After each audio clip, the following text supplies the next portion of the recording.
Okay, so here we are, and we have the new fan. Now let's give it a whirl. We're turned on.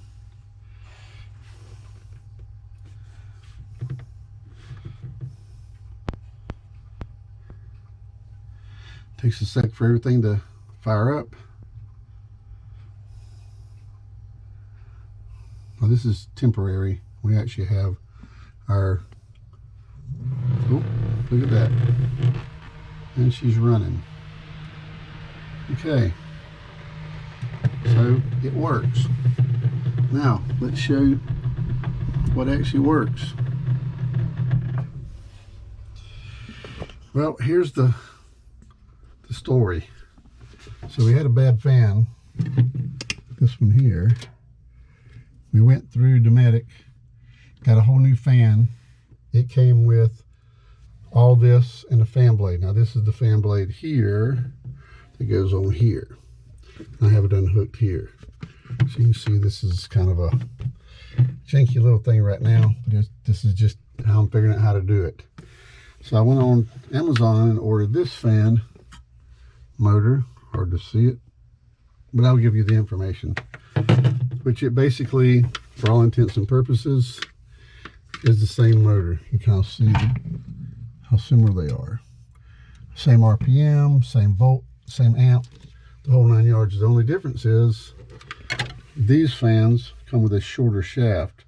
So I had to literally take the fan out of this one, pull it apart.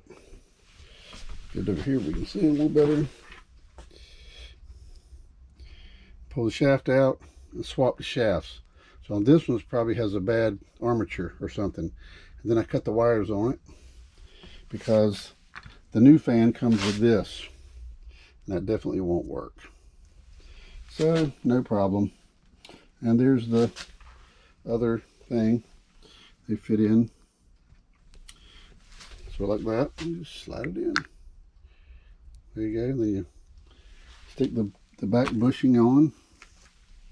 So there's the back bushing. I just push it on. And it's ready to go. Alright, that's the old one. So then the new one. So this is a $35, I gotta look and see, solution to this problem, or this, if you have this where your fan stops working but your compressor still runs. It's not that hard to fix. You got 2 screws here. This has 2 screws on the cover. Then there's 2 screws here that you take off. Pull this out. Then you're going to have to cut these wires here.